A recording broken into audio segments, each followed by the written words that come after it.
Ellen Viterra was out driving when she saw a sight she'd never forget. It was late out. It was about middle of September. After work, I was on my way home. At 11 p.m., Ellen pulled into the driveway of her farm.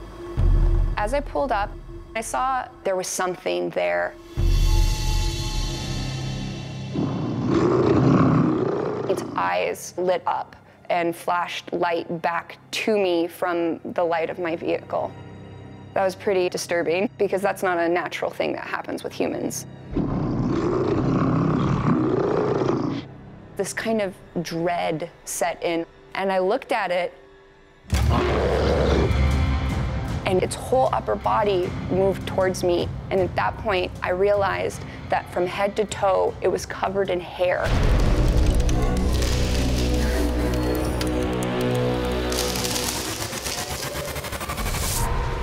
The Hairy Man expedition have chartered a boat to take them right down to the tip of the Kenai Peninsula. This is the renowned home of the Hairy Man. What we're looking for, in a nutshell, is definitive proof of the existence of the Hairy Man. And when I say that, specifically what we're looking for is to have an encounter with him. On his last expedition, Stephen took this photo. It's his foot next to a giant footprint. Whatever made this was massive. In the Alaska Triangle, there's plenty of room for giant creatures to hide. With thousands of square miles of unexplored wilderness and so few people, anything could be out there. But what is the Hairy Man? Like Bigfoot, around here, stories of him are well known and go back generations. Dr. Robert Alley is a cryptozoologist and former professor of the University of Alaska. He's made a study of first-hand accounts. The Hairy Man is a large, bipedal, completely hair-covered, man-like creature, very similar to Sasquatch or Bigfoot, possibly related, very large, up to maybe even 8 or 9 feet tall, very fast, very territorial, and it could be quite aggressive if provoked. These accounts are really widespread. But there's one place with by far the greatest Hairy Man story. Perched on the very tip of the Kenai, the abandoned settlement of Port Chatham. I believe that Port Chatham, Alaska is an area that the Hairy Man has claimed for its own. I really do believe that is his territory. It's remote, they wouldn't feel pressured, and it gives them a refuge. And it would be one that they want to protect. There's good reason to think the Hairy Man lives around Port Chatham. Back in the early 1900s, there were some terrible events here, and no one's lived in the area ever since.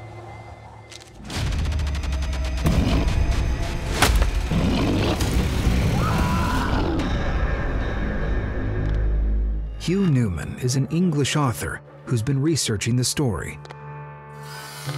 In the early 20th century, Alaska was a wild frontier. When the settlers came in, they found this wonderful area, Port Chatham, stunning natural beauty, but also salmon was rich in that area. What's strange about it to me is that it wasn't inhabited by Native Americans. There was no indigenous population in this specific area. So when the settlers came in, it's kind of easy for them just to set up base there. They opened a cannery for fishing. So despite its isolation, it began to grow, and it became a thriving commercial area. But an early entry in the cannery supervisor's logbook is a telling sign of what was to come. In 1905, in the local logbook of Port Chatham, something menacing was recorded as being in the woods around the area of the fishing village.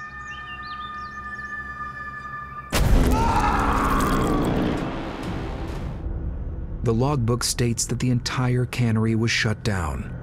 The workforce left the site and didn't return until the next season because of something menacing in the forest. Then, a few years later, the situation got even worse. Around the 1920s through the 1930s, there were people that would go up hunting in the woods and not return. There were people that would go up in the woods and they would find dismembered and mangled bodies that would float down in the lagoon. In conjunction with that, there were sightings of a very large, hairy, man-like beast. So was it Bigfoot? Was it Sasquatch? Was it some kind of hairy beast that was terrorizing the locals? Dismembered bodies, arms and legs ripped off and tossed into the river. And these were no bear attacks. A bear would not be able to dismember and mutilate a body, leaving no claw marks, leaving no fang marks. And that would have sent a very distinct message that Hairy Man was responsible for this. They wanted to be left alone. The settlers got the message. They were being attacked by a Bigfoot-like creature who wanted them gone. Investigative journalist Jerry Glover knows the story well. By around about 1949, the town was completely deserted. All the inhabitants left Port Chatham, which is very remarkable given that it was a commercially active area, but the inhabitants felt that they could no longer live there and have never lived there since that time. The place has always been deserted. If the Hairy Man stories are true, what it's been able to do is successfully push back civilization, which is very rare indeed. There's a mystique to the place, paranoia, an evil vibe. Now, Stephen and his team are on their way. They're out to solve the mystery of the Hairy Man once and for all. There's a lot of different theories as to what the Hairy Man could be. Some people believe that it's a large bipedal undiscovered ape. Some people believe that it's some kind of spiritual supernatural being.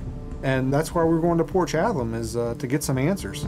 After a grueling trip, the team near their destination and the weather closes in. But soon, the site of Portlock, the old town of the Port Chatham area, emerges from the mist. Can we park the boat right off the old Portlock town site? That should be all right. It depends on the tide, but we should be able to do that. Okay. How far should we be off the beach? Dude, man, if we could be less than 100 yards, that would be fantastic. Could he swim out there? Oh, yeah. The Hairy Man's a swimmer. They have webbed feet and webbed hands. Oh, my gosh. They're very well adapted. Here's the spot, right here, the old Portlock town site. We're here. Excellent. Let's get started.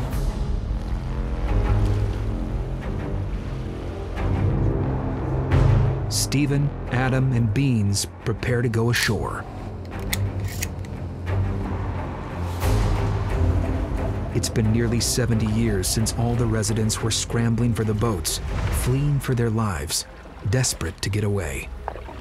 So these people must have been terrified of what was going on in the woods there. People were dying, body parts were being found, and it does give a reason why this place is still abandoned today. Hairy Men clearly are territorial. If you're going into the area where he resides, you could get in trouble.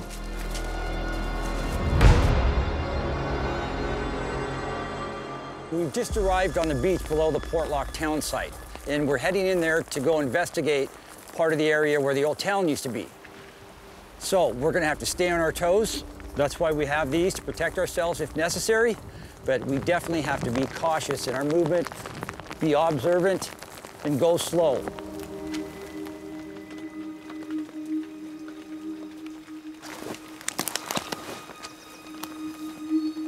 Pieces of old machinery are an eerie reminder that this was once a thriving, working community. This was a bustling town by Alaska standards. You had fishing industry, you had fish processing here. They would catch the fish out in the bay here and bring them into the cannery. It was a perfect setup, and because of the Hairy Man, it was just abandoned. The workers here felt so threatened that they made demands unheard of elsewhere. The workers refused to work. They would go on strike unless guards were protecting them from the menace that was in the woods. Up behind the industrial ruins, Stephen finds what was once a grisly scene. This is a lagoon behind the town of Portlock where they would find mutilated bodies floating.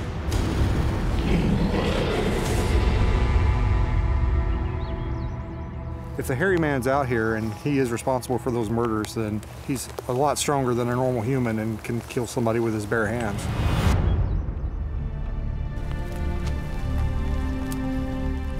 Right now, what we're looking for is we're looking for a good track or a good imprint on this heavily used game trail. Now, we say heavily used game trail, but we don't know who's been using it other than some large creatures.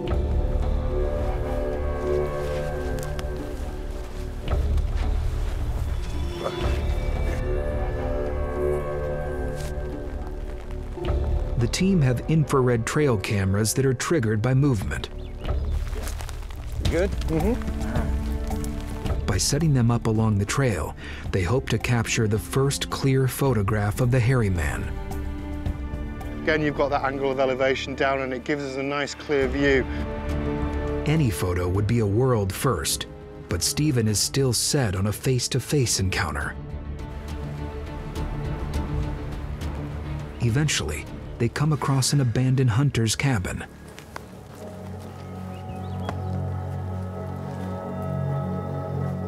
Through here. Watch the floor, it's very unstable. Yeah.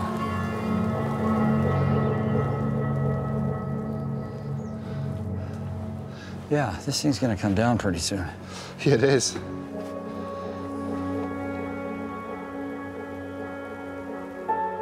The team decide to lie in wait, looking and listening.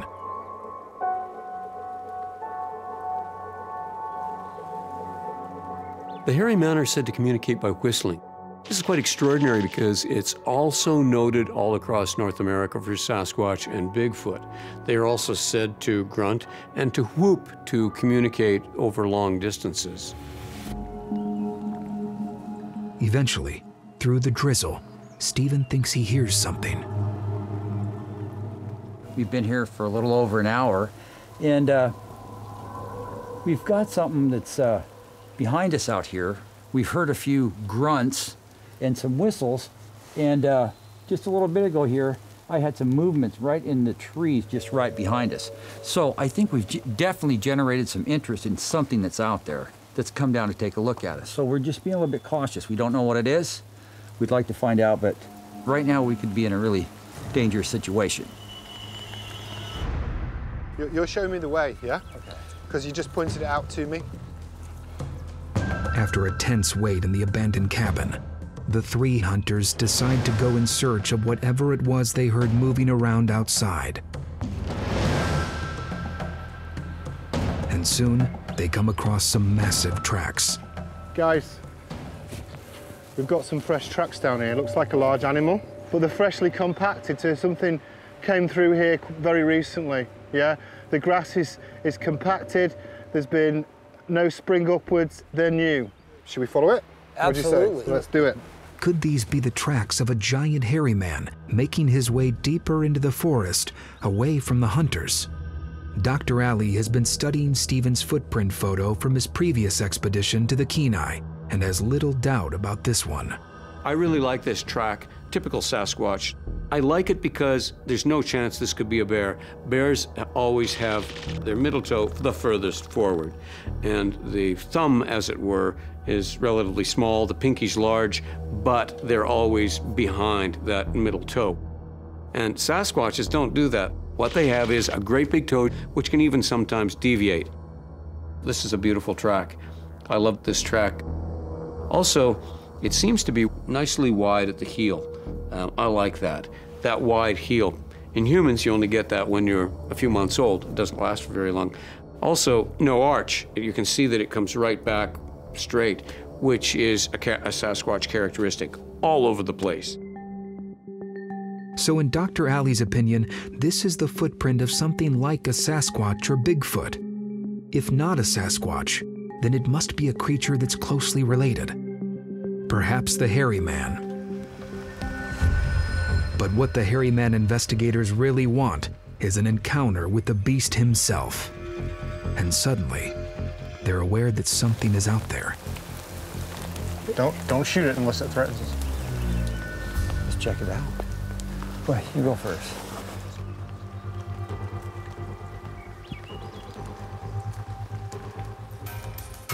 And right, dude, it just peeked out of the tree right there.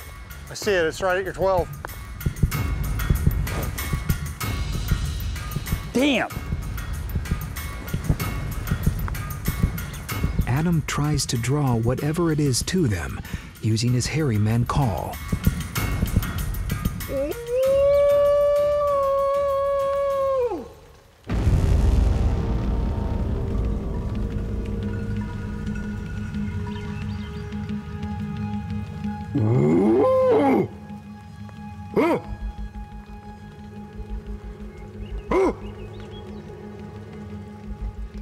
Bean spotted some movement in the trees, and he called out and said, "Hey, I've got something."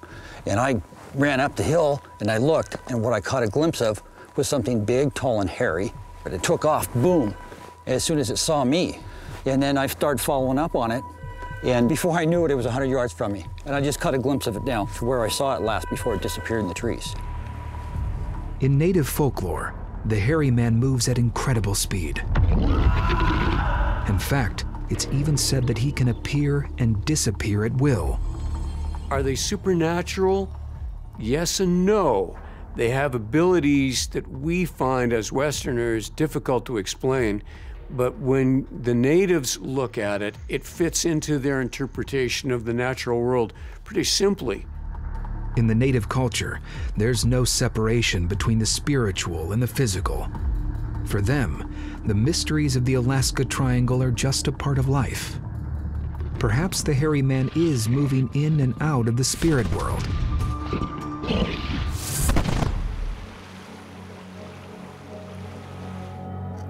Back on the boat, the team sit down to review the trail camera footage.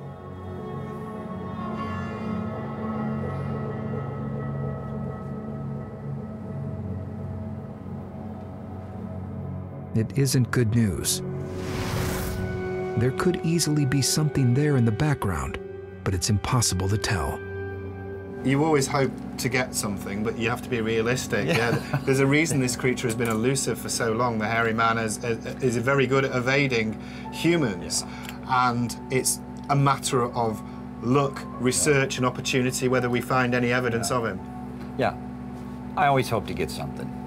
It's always a little disappointing when not, but You've got to press on. it's a long shot. Got to press on. Yeah. But the hunters do believe that they have the hairy man on camera. Adam was on deck and he thought he heard something. He pointed his camera to the shore and he gave his best hairy man call.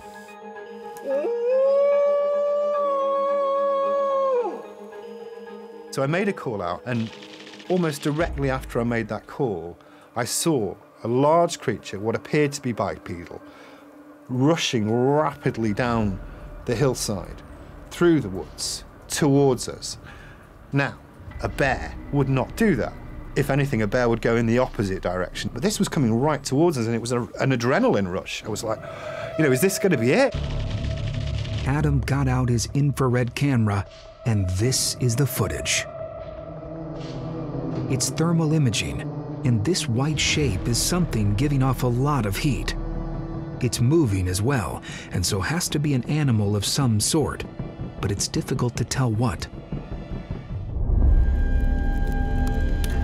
We've sent this eerie video footage to Dr. Ali to see what he can make of it.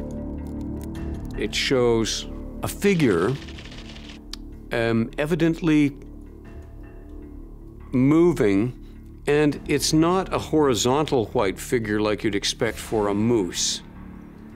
It's vertical, and it's chunky. It's chunkier than I would expect a bear to be.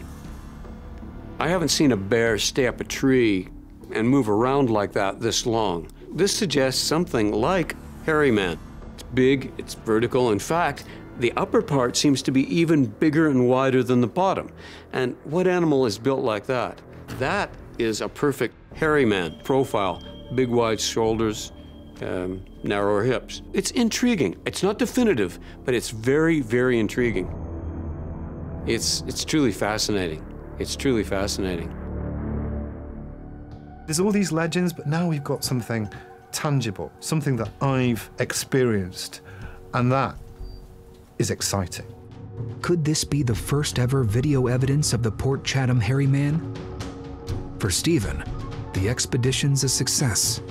The whole time on this trip, while out in the bush, we felt like we were being stalked and observed, which kept us on edge. You know, I'm convinced 100% that the Hairy Man is here.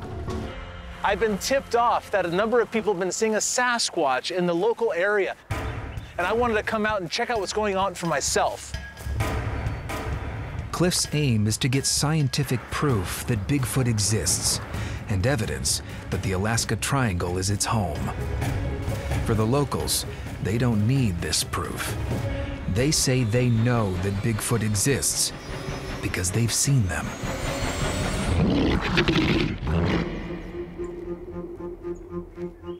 Padusha Andrews has lived here her whole life.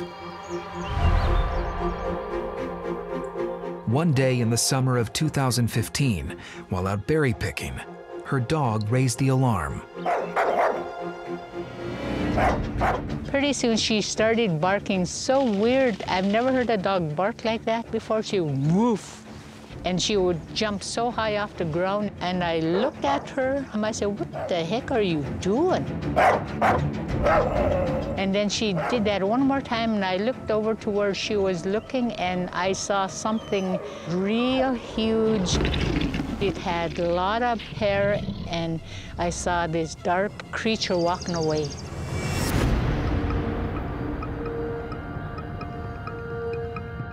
Perhaps Padusha saw a moose, or maybe even a bear. Both are common around Alaska. I grew up knowing what a moose looks like.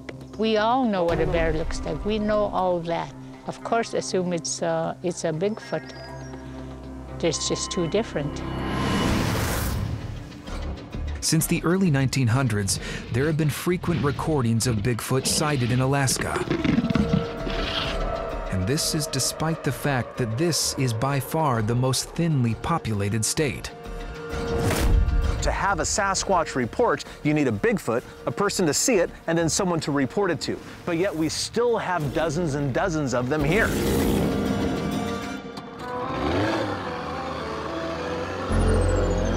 Even from the water, there have been some notable sightings.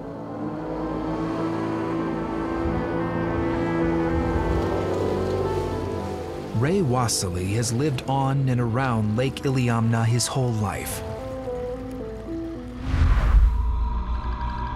One afternoon in 2004, he was preparing the boat for a camping trip with his brother and their friend. We left from the landing area and we started going across the lake. When he looked up, he had the shock of his life. There was this Bigfoot, or hairy man, on the side of the lake. Looked like he was just watching us. Ray's friend, Sarah Armstrong, saw the Bigfoot just as clearly as he did. We were just getting ready, and I look off to the right, and I can see this black figure. I'm trying to adjust my eyes and focus and figure out what it is I'm seeing. And just as I'm about to ask, what is that? Ray says, "What the hell is that?" Then they realized they were looking at a Bigfoot. It was like a dark black, you know, just furry or long hair, you know. You could see it, the outline of it pretty good.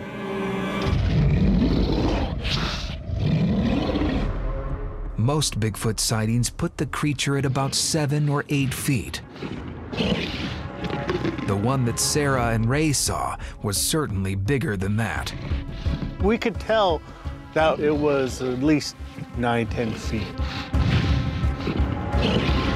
And then, bam.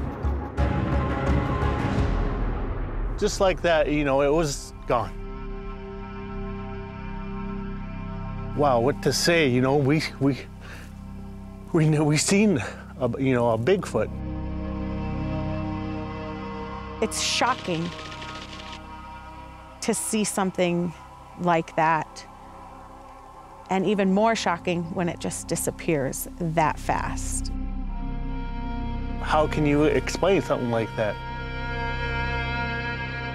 Whatever it was, one way you don't explain it is by saying it was a bear. Kokkinok is in a very wild area, and the people who live here live amongst bears. There is almost no chance whatsoever that they would be confusing a standing bear with a Sasquatch. Bears have snouts, they have ears, they lack the large shoulders, and they habitually move about on 4 legs. While Sasquatches have a flat face, a conical head, wide shoulders, and usually walk around on 2 legs. To think that these people who live here 365 days a year would be silly enough to mistake a bear for a Sasquatch, well, that's not giving the local people credit. Q. Litchard comes from a long line of native shaman. Stories of Bigfoot go way back. They go way further back than when Westerners came here. The native people knew about them for a long time. And they weren't considered a mythology for the native people. They're just considered a fact of life. You respect them, you don't mess with them because they're powerful. You don't enter their territory. The traditional description of the creature is also a perfect match for modern-day sightings. Bigfoot are probably about as wide as I am tall. They have very broad, muscular shoulders. Imagine encountering something that's 6'2" across and 8 foot tall, 12 foot tall. It's a pretty intimidating creature.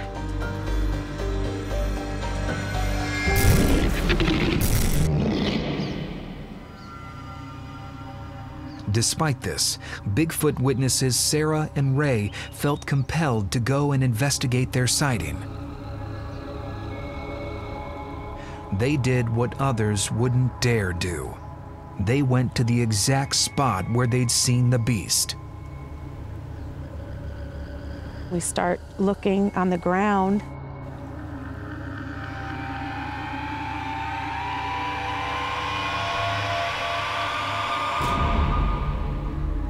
And sure enough, we saw these incredibly large foot tracks all over this area. You could clearly see the toe prints and the heel, and it was shaped just like a human foot, but much larger. For Sarah, it was a strange, eerie experience. It just seemed private or mystical, or just to leave it be. Within the native population, Bigfoot certainly have spiritual qualities. And it's these that could link them to the triangle. But where's the scientific evidence? This is what Cliff is after. While he's out on his search, what looks like irrefutable proof comes straight to him. Cliff receives an email, and he knows straight away this is something special. All right, I'm checking out this video sent in by a witness from Fairbanks, Alaska, which is smack dab in the Alaska Triangle. This guy was out metal detecting on the beach, and he found a very strange set of footprints where he feels there should not have been a strange set of footprints. Well, it was the spring of 2012, late April, and I heard on the TV that the river was at an all-time low. So, being my hobby's metal detecting, I thought I'd come down to the river and see what I could find.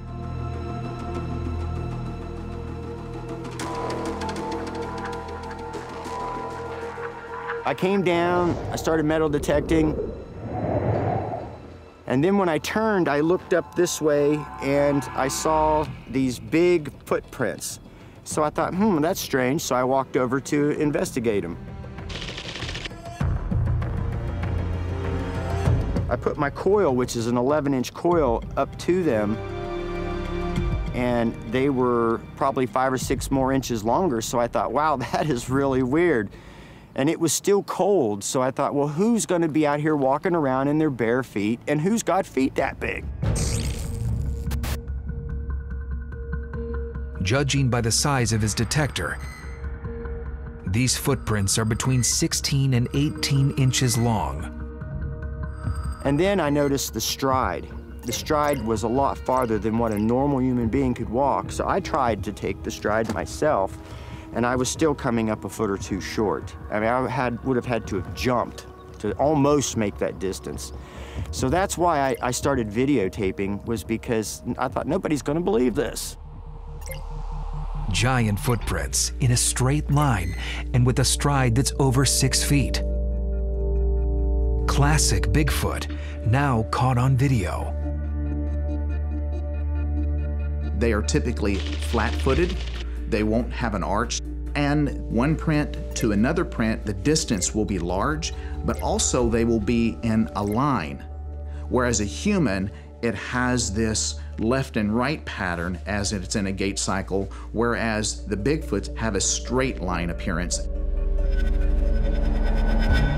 I never really thought about Bigfoot until I found these footprints. You know, I'm just to the point where I believe it could be. Prince of Wales Island in Alaska.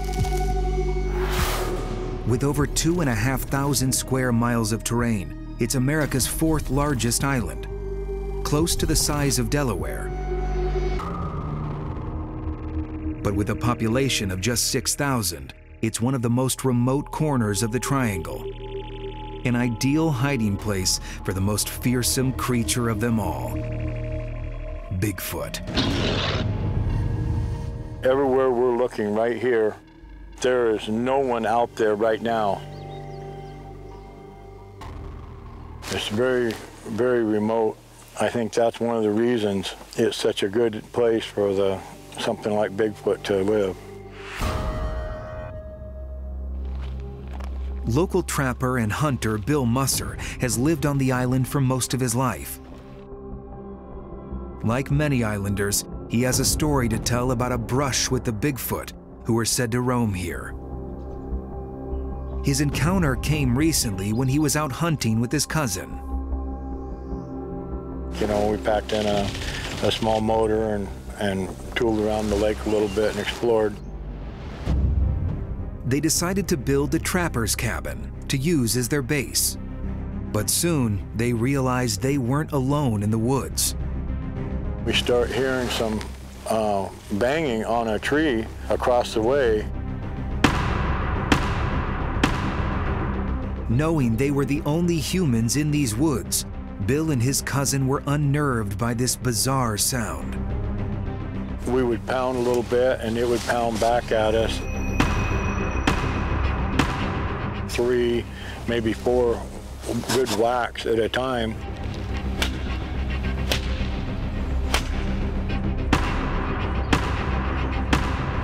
I don't know any animal that can do anything like that. There was something in the woods whacking the trees. After hearing similar reports of Bigfoot nearby, Bill came to one sinister conclusion. I believe it was some Bigfoot, especially with all the other sightings that have happened on the island. Sasquatch researcher Cliff Barackman believes this tree pounding by Bigfoot is a telltale sign of the creature marking its territory. It's been noted as far back as the late 1950s that Bigfoot tends to bang on logs or do something like that. We call it tree knocking. It's very often deployed to let the other Sasquatches in the area know that something has changed, like maybe somebody's come into an area. A similar behavior has been well documented in gorillas. They clap their hands to warn the other gorillas that, hey, intruders are in the area, you know? I think Sasquatches use this form of communication for something similar, but sometimes those tree knocks can be very threatening to the humans. It seems that those who haven't heeded these warning signs have often faced consequences.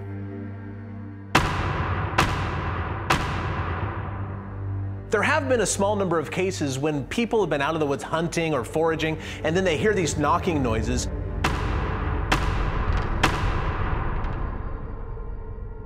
Some have dared follow the sounds deeper into the woods.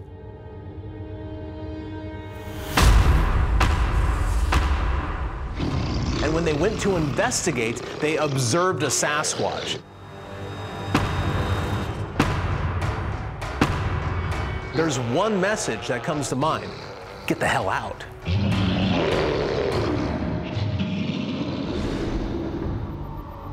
This could be a warning from the Bigfoot here that they will now seize control of this island. In the town of Heidelberg, the tales of Sasquatch encounters have long been passed down through the generations of Native Alaskans. But for islanders like Paul Washington Sr., these incidents seem to have become frighteningly more common. Paul tells of one encounter while working as a flagger on the roads.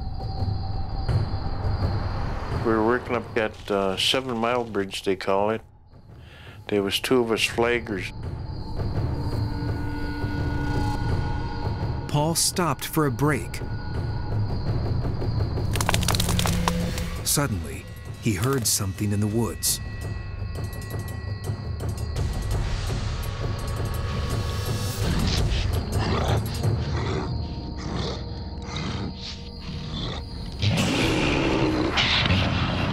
Right in front of me, there's a Sasquatch looking at me. I just froze.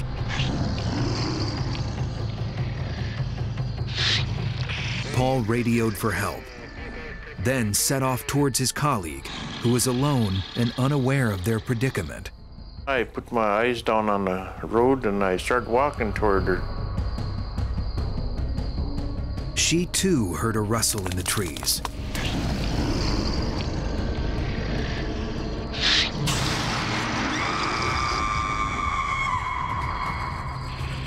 All of a sudden, there was a big scream on the radio. It said there was a Sasquatch right in front of her.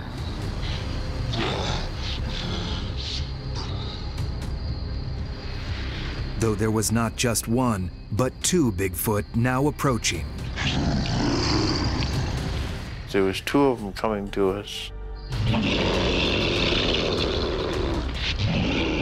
My hair stood up and my chills down my back.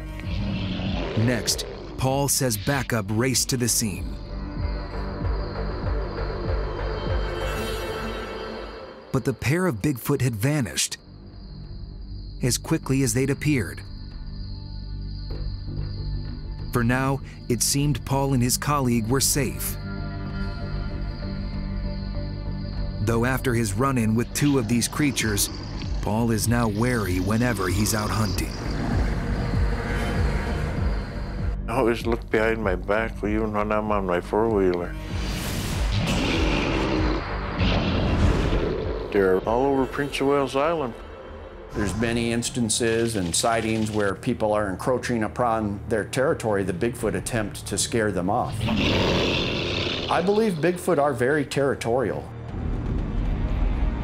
Bigfoot investigator Chuk Rowley has traveled 700 miles from Anchorage to see maybe the most sinister proof of its territorial behavior. There are some famous cases of trees ripped right out of the ground, turned upside down and shoved feet down into the ground. And that has widely been theorized as a way for the Bigfoot to scare people off. It's a show of strength. To find these trees steeped in legend and evidence of the Bigfoot community itself, Chuk has to go deep into the forest to Klawak Mountain. I have been dreaming about visiting this place for years, so I'm really happy to have this opportunity. This is the spot to go to, as far as I'm concerned, in Alaska. But a Bigfoot could be close by, ready to defend its territory. And even the terrain seems deadly. This is a rainforest, and I have to say, this is the most inhospitable place I have ever seen. There is so much foliage, and it's covered up the deadfall. There's so many deep pools and swamps you could put your foot in, 10-foot long holes, steep mountains. I mean, it's impossible. Chuk has to travel 3 miles by foot and a 1,500-foot elevation up Klawok Mountain to find the legendary upside-down trees. But stories of Sasquatch have been passed down through the generations, warning locals not to set foot here.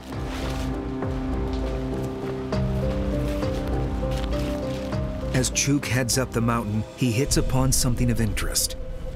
Plentiful food sources. A Bigfoot colony could thrive here. There's game trails. I can't tell what's been through it. Haven't found any really distinct footprints, but you know, there's bear and deer coming through here. These blueberries, man-like creature could live up here all summer long, all fall long, just eating this. Fish, deer. But as Chuk climbs the mountain, it seems the forces of the Triangle are trying to hamper his mission. Rain's coming in. I don't know how long I can do this. I've been hiking for almost 4 hours, and I'm getting pretty tired. So I don't know if we're gonna make it. And it really bums me out because this is a long way to come for nothing, but I don't think it's gonna happen today. I don't think we're gonna see anything.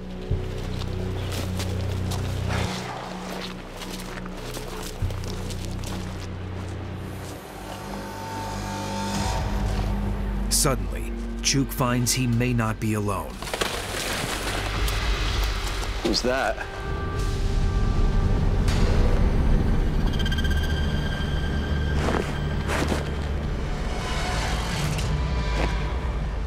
Okay, I'm hearing stuff about 20 meters this way. I can't see anything.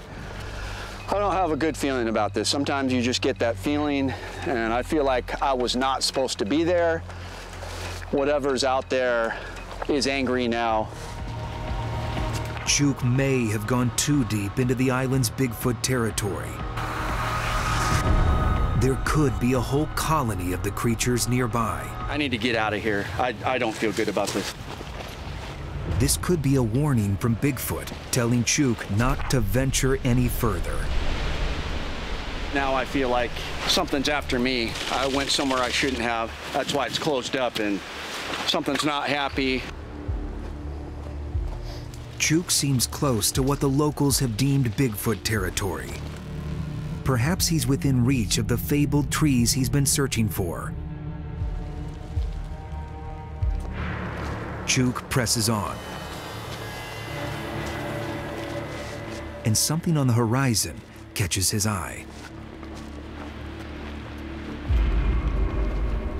Oh, we found it. That is an upside-down tree.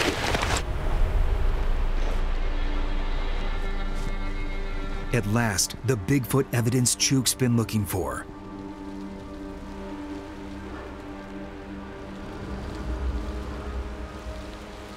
And there are more of these mighty trees here, seemingly driven into the ground by a colossal cryptid. There's another one.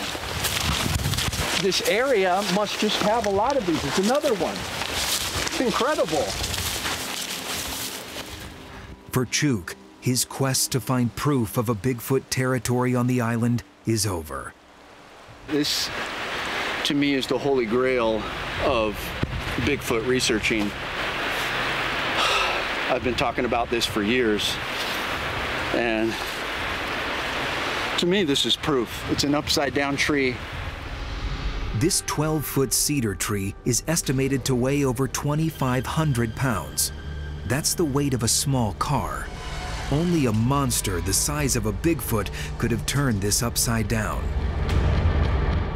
This is something intelligent, very strong, and very big. I mean, the locals were telling me that there's Bigfoot 13 feet tall.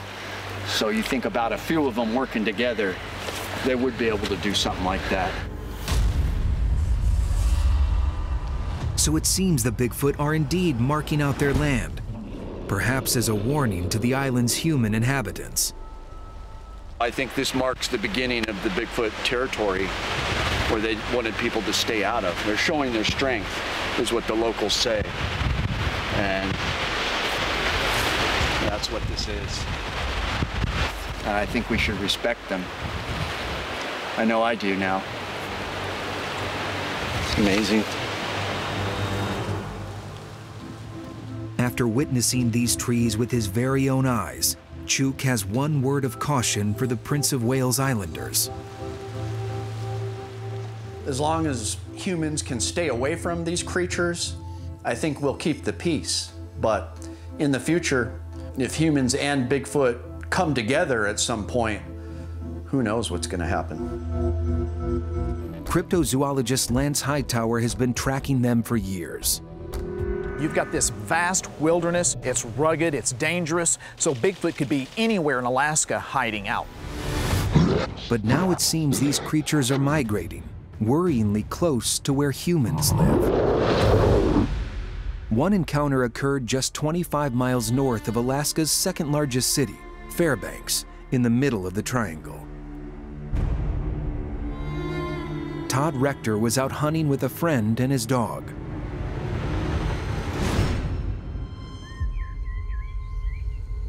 We spotted a trail and thought, let's do some hunting and we'll hike up this trail and get up on the ridge line and get up in the spruce trees and see if we can't find some grouse. On his way up, Todd and his friend made a sinister discovery. I saw something off to the side and I see that it's a dog skeleton. It struck me that all the hair and ligament and tendon and everything was gone, but every bone was still in place on that animal, which is rare, like if impossible. Predators normally tear their prey apart, but it seemed an intelligent and skillful creature had killed the dog with precision, then picked its skeleton clean. There was no broken bones. Every bone was laid out perfect. It was almost like it was like arranged that way. As they wondered what kind of creature could have done this, a sinister sound came from the woods. It was like somebody turned on a switch. Boom. Instantaneously, the hair went up on our necks. We felt like we were being watched. And the dog picked up on it.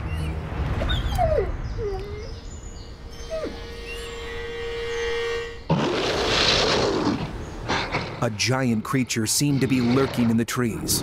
It was at least 8 or 9 feet tall, and judging by the muscle, at least 600 pounds, if not heavier. It was taller than any animal I'd ever seen in Alaska.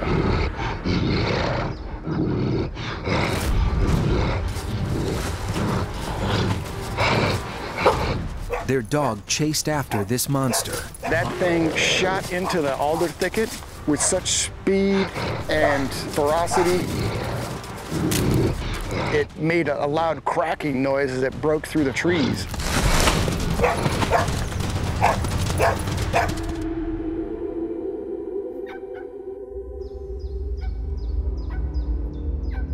The dog had disappeared out of sight. They could only hear it in the distance. It wasn't barking, it was yawping. It was obviously scared. Todd and his friend were now concerned their dog was in danger. The yawping stopped. Its sound vanished.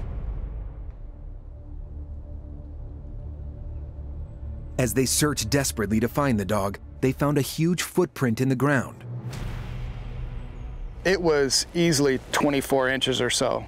I mean, 10 inches by 24 inches of moss scraped off of the ground to about 7 inches. Only a monster the size of Bigfoot could have made these impressions. The creature, for now it seemed, had disappeared.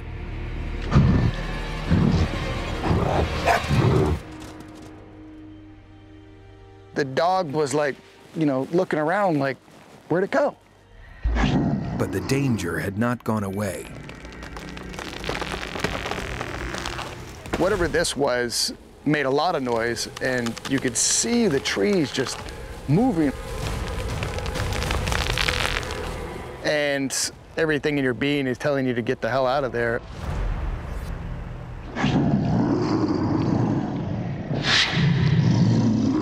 So we got out of there, and we never went back. Todd came to a horrific conclusion. What they saw, he believes, was Bigfoot. It's like a deep, foreboding fear. There's definitely disappearances linked to Bigfoot, and I don't care to have that kind of encounter ever again. While Todd's encounter was in wilderness, it was just off the highway towards the city of Fairbanks. And sightings suggest that Bigfoot are moving closer towards human settlements. Experts are concerned. They're seeing these Bigfoot very close to the town. There's numerous accounts of close encounters with aggressive behavior. So you need to have extreme caution when encountering any Bigfoot. In 2018, there was even a reported encounter right next to someone's home, near the town of Glen Allen, in the south of the Triangle. Ellen Vitera was out driving when she saw a sight she'd never forget. It was late out. It was about middle of September. After work, I was on my way home. At 11 p.m., Ellen pulled into the driveway of her farm. As I pulled up, I saw there was something there. Its eyes lit up and flashed light back to me from the light of my vehicle. That was pretty disturbing because that's not a natural thing that happens with humans. This kind of dread set in, and I looked at it, and its whole upper body moved towards me. And at that point, I realized that from head to toe, it was covered in hair. It was just very large.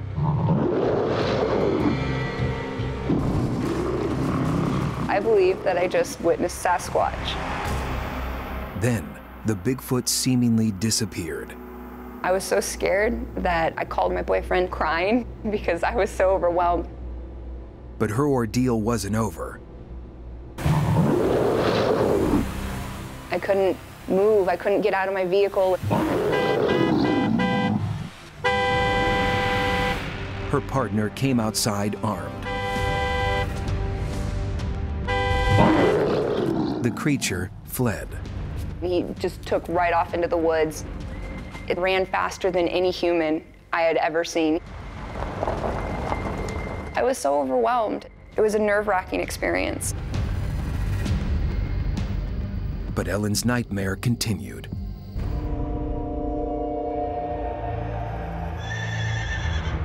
The next day, my horses had escaped the pen. Nothing unnerves them, but that day they were so distraught that they were kicking and neighing and rearing up, and they busted through the pen and ran away.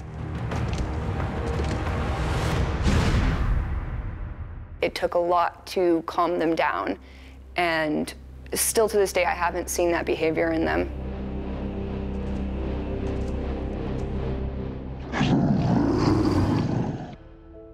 Later that day, Ellen returned to where she first saw the Bigfoot.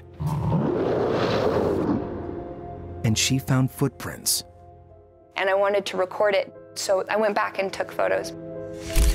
For the first time on television, we can reveal the photographs that Ellen took. One footprint measured around 20 inches long, literally dwarfing Ellen's size 8.5 foot. Today, Ellen returns to the scene of that fateful encounter. When I saw it, it was only a little ways in. So as you can see, it's quite marshy, quite spongy.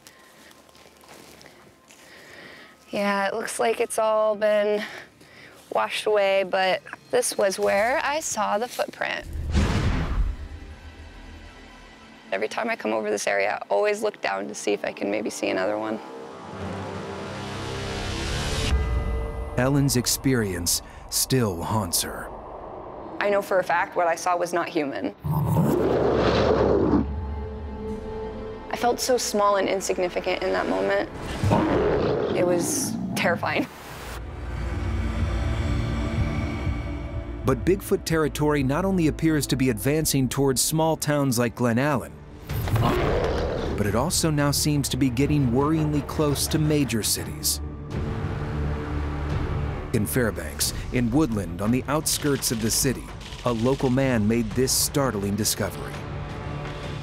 This is freaking crazy. Look at this. This is the first time this evidence of Bigfoot has been broadcast on TV.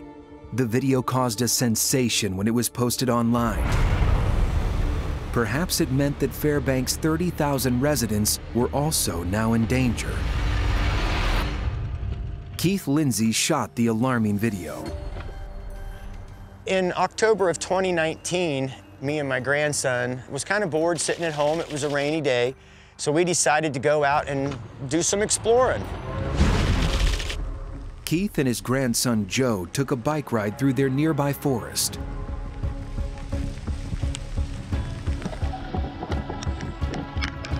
Over here is a lot more solid, dude. During their journey, they stumbled across something sinister. We had to cross-do a few big mud puddles, and as we did, my grandson said, "Hey, look at that." I called my grandpa over, and I was like, "Dude, what the heck is this thing in the mud?" It's crazy.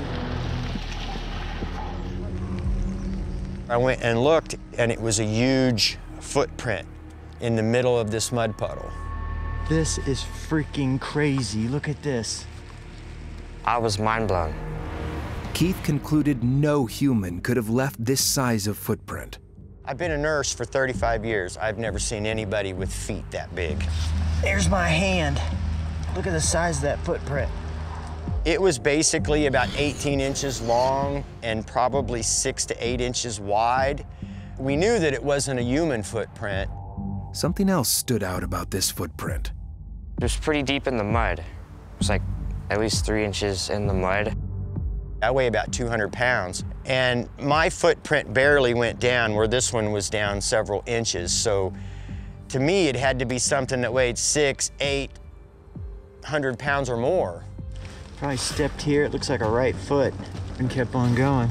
Keith noted there was just one solitary footprint in the bog. When it stepped into the mud puddle and then stepped out, it had to have been like a 5 to 6 foot stretch, because the next step was on solid ground and it didn't leave a footprint. So whatever left the print had a stride far greater than any humans. This led Keith to a worrying conclusion. There's no way it could be a human footprint, so it had to have been a Bigfoot. I kind of started looking around because, you know, is this fresh? Did it just happen? Is he still in the area? You just didn't know. I got scared, and I was kind of like, we got to get out of here, man. Like, we got to leave because this thing is probably still around here. They hastily headed home. Oh, you're stuck now.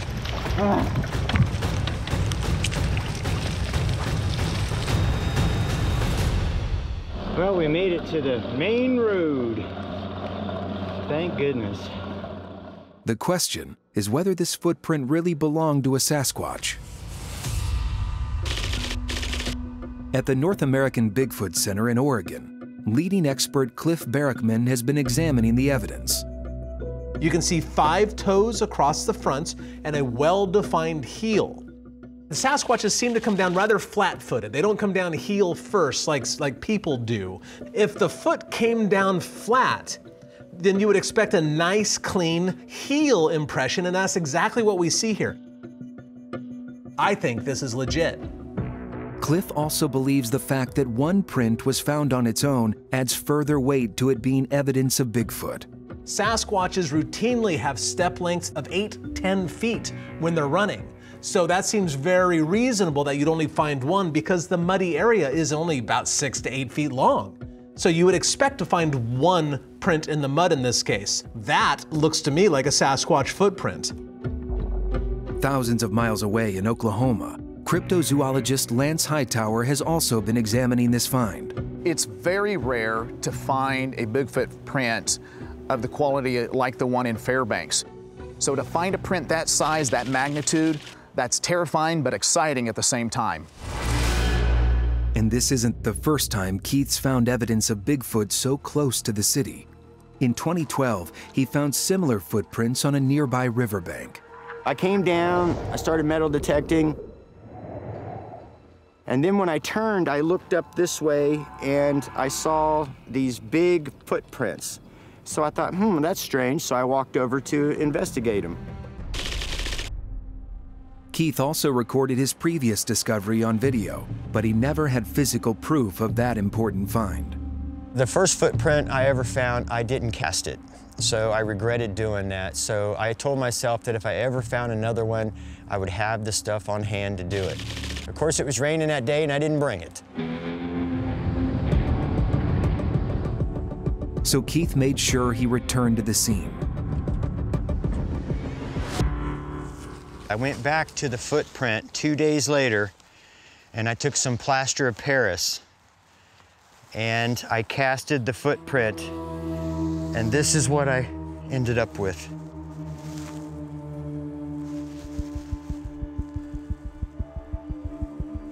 So you can see the different toes, 5 big toes. Keith's convinced no human could have created this. It's a big footprint. The fact that he found this Bigfoot marking so close to Fairbanks is a real cause for concern for city dwellers like Keith. All of these foothills are just covered with houses now. As Fairbanks grows, we keep pushing out farther into the wilderness. And maybe this is Bigfoot trying to push back. And maybe that's why we're seeing so much evidence now, because they're here.